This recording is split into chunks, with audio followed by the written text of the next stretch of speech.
ഇപ്പോൾ കൊച്ചി നഗരസഭാ കൗൺസിലിൽ പ്രതിപക്ഷ പ്രതിഷേധമാണ്. കൊച്ചി മേയർ മാധ്യമങ്ങളെ കാണുന്നു തത്സമയം. രണ്ട് വട്ടത്തെ ചർച്ച നടന്നു. ഈ ബഡ്ജറ്റിൽ അത് പറയുന്നുണ്ട്. ഒരു ഫിലിം ഒരു കോംപ്ലക്സ് പോലെ, അതൊരു 1-2 തിയേറ്റർ അവിടെ ഉണ്ടാവും. അവിടെ ഒരു ചെറിയ ഹോൾ ഉണ്ടാവും. കൊച്ചിക്കാർക്ക് ആവശ്യത്തിന് ഹോള് ഇല്ലാന്നും പലപ്പോഴും എത്ര ഹോൾ ഉണ്ടെങ്കിലും അവർക്ക് പോരാ. സാധാരണക്കാർ കൂടുതൽ താമസിക്കുന്ന ഒരു സ്ഥലം കൊച്ചിയാണ്. ഡെപ്യൂട്ടി മേയറും കൊച്ചിക്കാരിയാണ്. അപ്പോൾ അതുകൊണ്ട് കൊച്ചിയിൽ നമ്മൾ ഈ പറയുന്ന ഒരു തിയേറ്റർ കോംപ്ലക്സ് നമുക്ക് തിരുവനന്തപുരത്തൊക്കെ ഉണ്ട്. അപ്പോൾ അവർ മുന്നോട്ട് വന്നിട്ടുണ്ട്.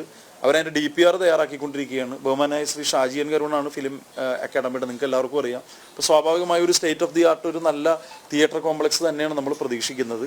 അതും ഈ പറഞ്ഞ പോലെ കൊച്ചിയുടെ ഏറ്റവും പ്രധാനപ്പെട്ട ഒരാവശ്യമാണ്.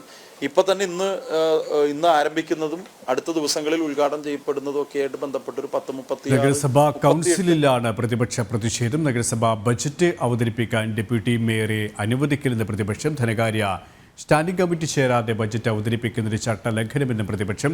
വിവരങ്ങളുമായി സുധീഷ് ഗോപാൽ ചേരുകയാണ്. സുധീഷ്, എന്തൊക്കെ ആവശ്യങ്ങളാണ് പ്രതിപക്ഷം ഉന്നയിക്കുന്നത്? നിലവിലെ സാഹചര്യവും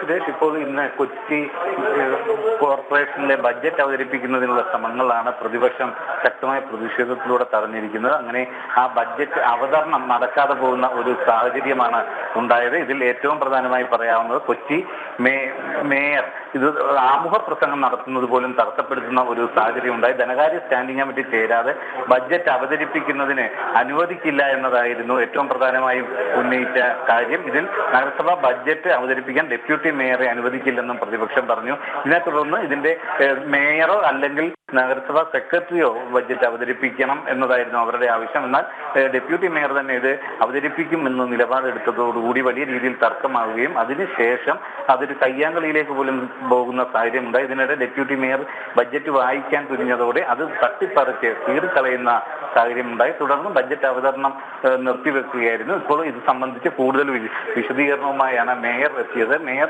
സംബന്ധിച്ച് പറയുന്നത് ഒരു കാരണവശാലും ഒരു കൗൺസിൽ യോഗത്തിൽ നടക്കാൻ പാടില്ലാത്ത കാര്യങ്ങളാണ് ഇവിടെ നടന്നത്. അതിൽ രാഷ്ട്രീയത്തിന് ക്രിമിനൽ വൽക്കരണത്തിന്റെ ഭാഗമാണ് ഡെപ്യൂട്ടി മേയർക്ക് നേരെ കയ്യേറ്റ ശ്രമം പോലും ഉണ്ടായി എന്നതാണ് അവർ ചൂണ്ടിക്കാണിക്കുന്നത്. ഇതേസമയം ഇപ്പോൾ പ്രതിപക്ഷം ഡെപ്യൂട്ടി മേയർ ഓഫീസിന് മുന്നിൽ കുത്തിയിരുന്ന് പ്രതിഷേധിക്കുകയും ചെയ്യുന്നു.